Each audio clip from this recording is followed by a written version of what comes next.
Hi guys, I really wanted to record this video. I was watching LyfeofaFreeSpirit's video on Chantal Marie. That is a roller coaster in itself. But I wanted to talk about reaction channels or commentary channels being the problem. According to creators like Amberlynn Reid and Foodie Beauty, they believe that reaction channels are the source of a lot of their problems. I'm going to talk about this more in depth. Just a disclaimer, any psychological theorem mentioned in this video is simply that, a theory. It is not meant to diagnose anybody with anything. A YouTuber called Toad McKinley decided to make a 2-hour video on Foodie Beauty, a documentary if you will. Apparently this was a problem. Somebody going through your material and kiwi farms and things about you to try and make an accurate and concise video is apparently a massive problem. She asked her fans to report and flag the video and went on to say that LyfeofaFreeSpirit is a psycho or acts like a psycho. If you want to complain about your mental health being diminished, I wouldn't really be inclined to use the term psycho when talking about this.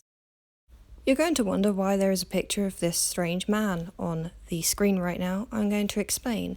This man's name is Ludwig Feuerbach. I've probably butchered his name, but Ludwig was one of the people who influenced Sigmund Freud.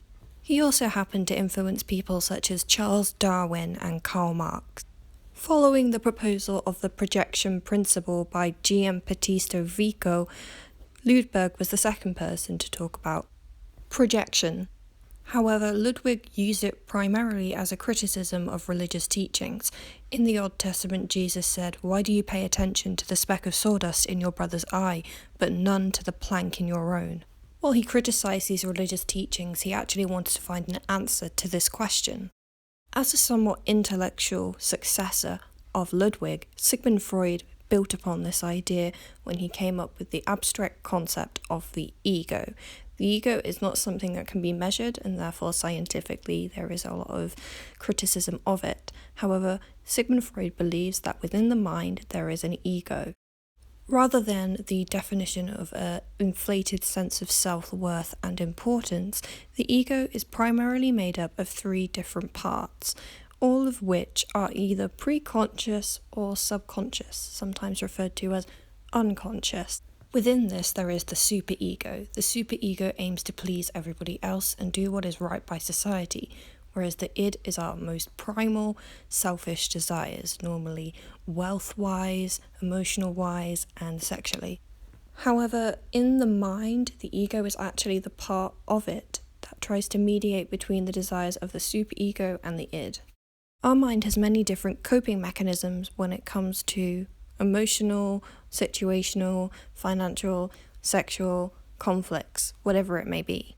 When a person's id is being overinflated, when a person's id is being overfed, and people critique their id behaviors, they feel very much attacked. And one of these mechanisms that we use to cope is called projection.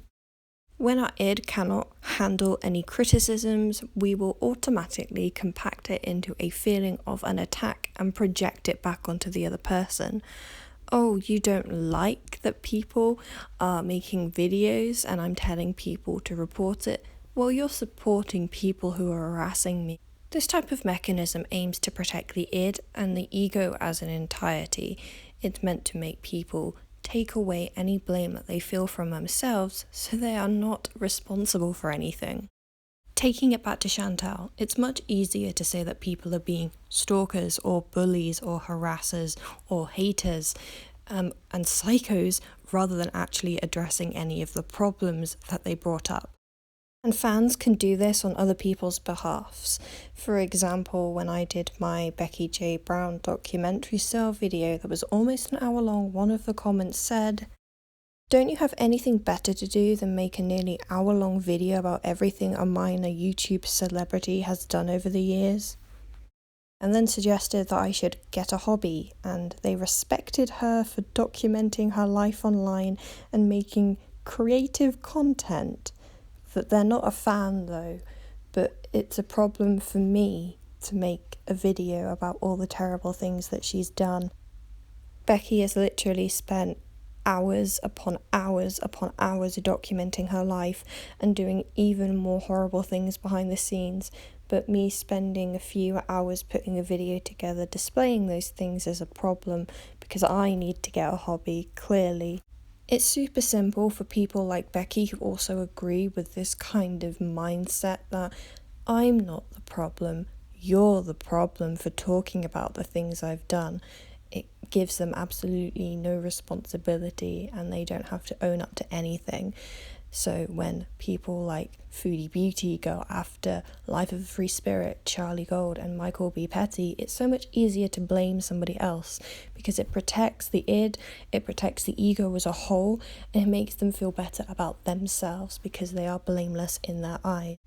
When you have somebody else to blame for your poor mental health, which has resulted from things that you have done and people critiquing it, why even bother? Why should you have to take absolutely any responsibility for it?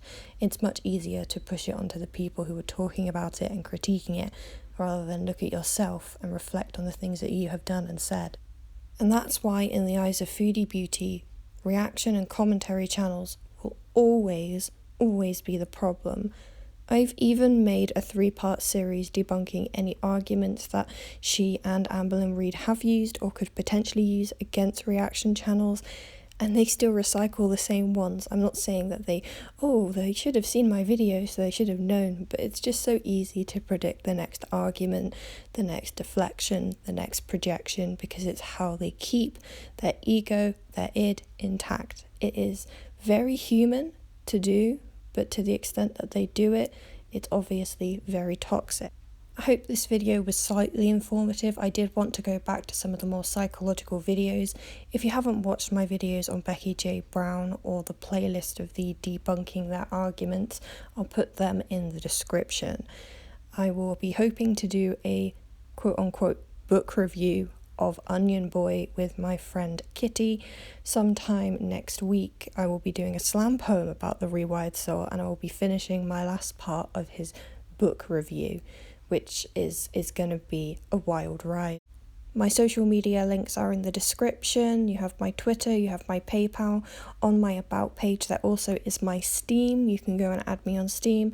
And I actually am going to be doing a plush giveaway. I linked in the last video the Twitter thread where I showed plush felt things that I've made, and I thought it would be a nice idea to make a subscriber a custom one and send it to them. If you want to be part of this, make sure you're subscribed and comment the word plush in the description of this video. It will be running for a few videos, so I will be taking all of the plush comments into account and putting them in a random selection. I'll let you know via Twitter or your YouTube if you have in fact won. I'll see you guys in the next video. Bye.